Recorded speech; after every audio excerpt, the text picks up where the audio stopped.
嗨，大家好，欢迎来到史人驾到了你不知道的三国系列，我是主持人叉叉 Y， 我是金老师。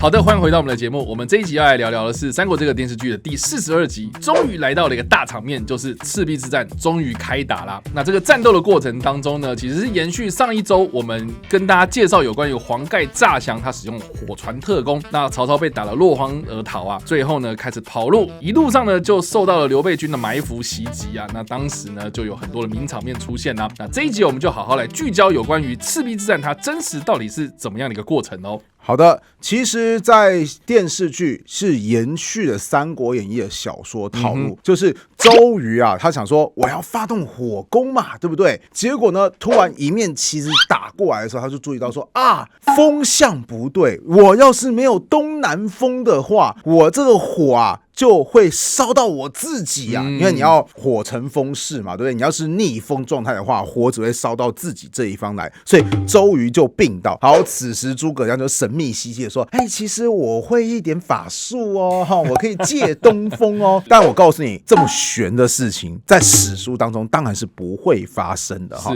赤壁之战真实状况到底是怎么样呢？首先在正式的赤壁之战之前，曹操的水军部队已经有跟江东水师发生过冲突了。不过此时的曹军部队第一个问题，他们不擅长水仗嘛，对不对？但是就算不擅长水仗，他们的人数有绝对的优势啊，人多打人少还是有一定的优势嘛。不好意思，曹军当时遇到疾病的问题，《三国志》史书是这么描述的：时曹公军众已有疾病，初一交战，公军败退。意思就是说，哎呀，曹家的军队当时已经有疾病的状况啊，那可能10分力都使不上2-3分力，所以就战败了。还有攻至赤壁，与备战不利，于是大疫，立士多死者，乃引军还。意思就是说，其实曹操在这场大战当中，真正受困的是什么？不是对方的军队，也不是后来的火攻，而是所谓的疾病问题，导致很多士兵其实他们就丧失了战斗能力，那当然战争就打不下去。于是曹操只好选择怎么样？撤退。这是第一点，就是曹家当时已经有遇到所谓疾病方面的问题。重点，赤壁大战，我们前一集有讲到，是靠着黄盖所提供的诈降之计，最后引发所谓的火烧赤壁嘛，对不对？那这段描述呢，我们要看一个史书叫做《江表传》，它是这么说的哈：至战日，干先取轻利舰10舫，什么意思？就是他取的就是速度比较快的船舰，之后呢，在造敌枯柴机其中灌以鱼膏，什么意思？这10艘快船当中就放了很多易燃物，其中还加满了鱼膏。说到这个我就想到这个电影《赤壁》好像也有类似的桥段，对不对？他们就是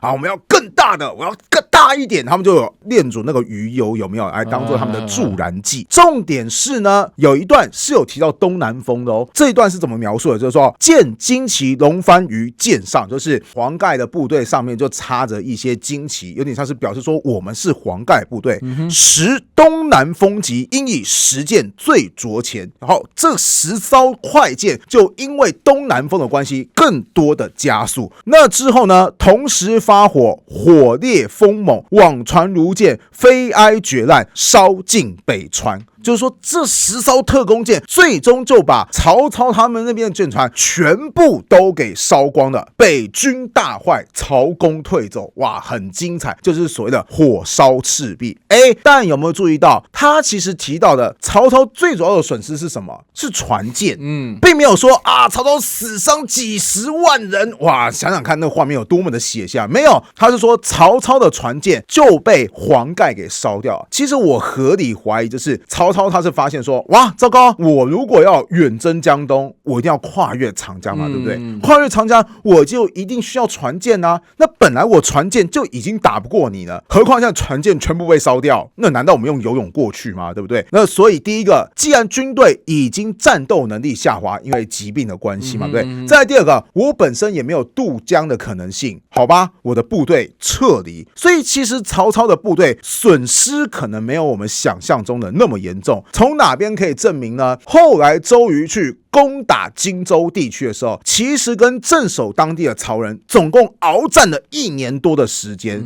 如果曹操真的是几十万军队崩溃、死伤惨重的话，哪来那么多的军队继续跟当时后来反攻的周瑜来进行焦灼战？曹操损失虽然惨重，但也可能没大家想象中的那么惨重。那其实后世史学家裴松之就有讲说，至于赤壁之战，盖有运数，实由极易大兴，以损凌厉之风，凯风自南，用城焚如之事，天时为之，岂人事哉？就是裴松之说，其实他不觉得说曹操可能有什么我大意啦，我轻敌啦，其实是命。你怎么知道军中爆发了疾病？尤其是北方士兵来到南方，你要知道南方往往都比北方都还要更加的炎热，而越炎热的地方怎么样，疾病种类就越多嘛，对不对？所以这是第一个原因。再第二个原因就是，谁知道来了那一阵东南风，对不对？要是没有那个东南风，黄盖军的速度如果没那么快的话，这个火攻能够达成也是个未知数啊。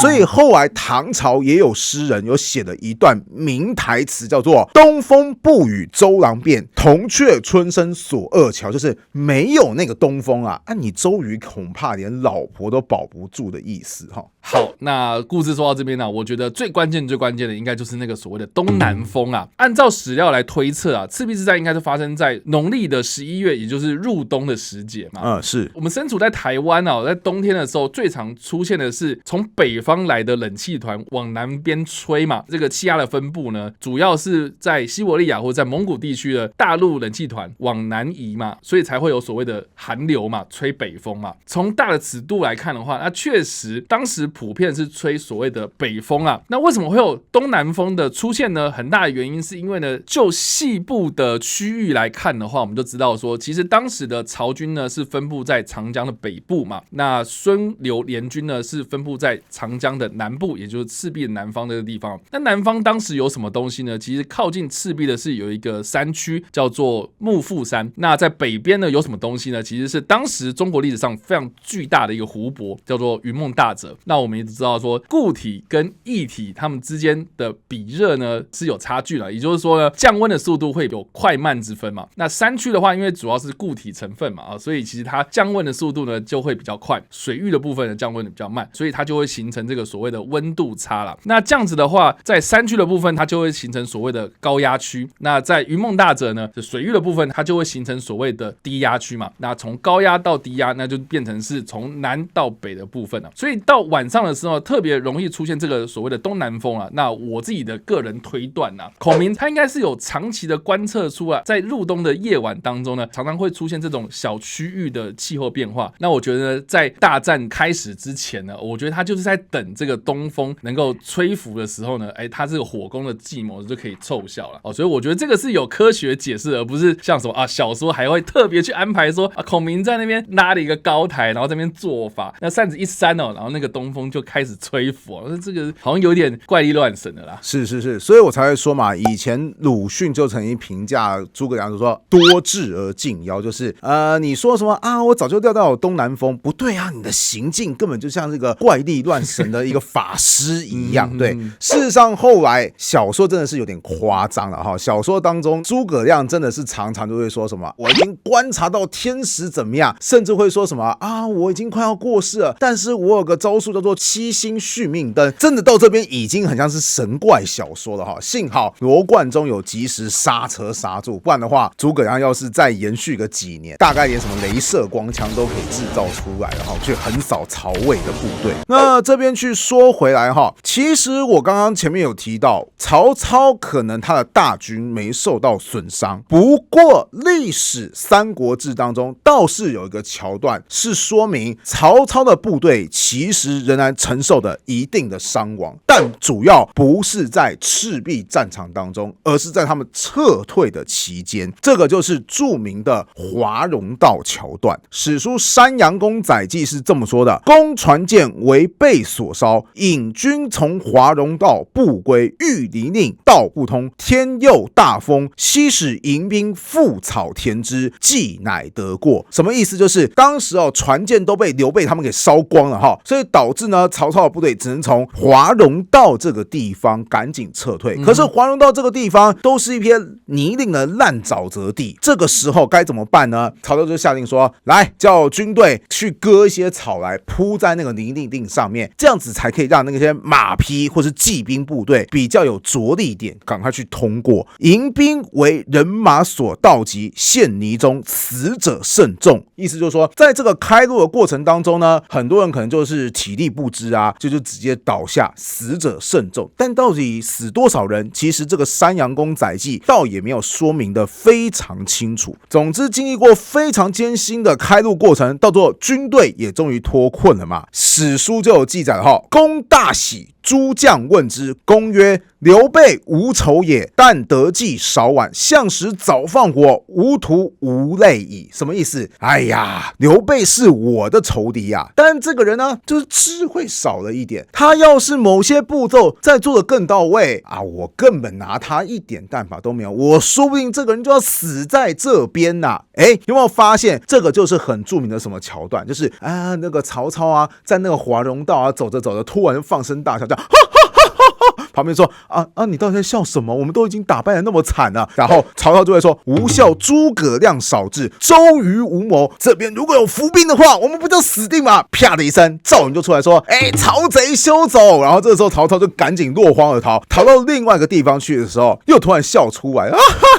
大家说你又在笑什么东西啊？然后说如果这时候还有伏兵的话，那我们不就死得更惨了吗？张飞这时候找出来说：曹贼休走！结果到最后，曹操又逃到一个地方去，又开始笑出来说：你看我到最后不是还是逃出升天吗？结果关羽就出现了。到最后曹操是靠着卖惨，就说：将军，你要是当年那个斩颜良、诛文丑，虽然你还了我的情，可是你过五关斩六将又该怎么办呢？我当初不是放了你吗？求求你也放了我吧。然后关羽就说什么这个义气很重要啊，虽然说这个时候是我的敌人啊，但他的确对我有恩啊。最后纠结了一段时间之后，还是放曹操走了。顺带一提我真的觉得新三国里面当中陈建斌的演出有的时候非常的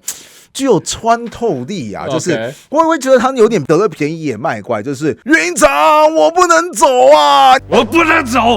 后再走。因为他说我要是走了，你这个关云长回去就没办法交代命令了。云长我不能走啊，然后就搞得关云长就觉得更坐立难安，就是你走吧，你走吧，你走吧，陷入到那个纠缠当中。他那个云长我不能走，我实在觉得非常有穿透力啊。我不能走啊，云长。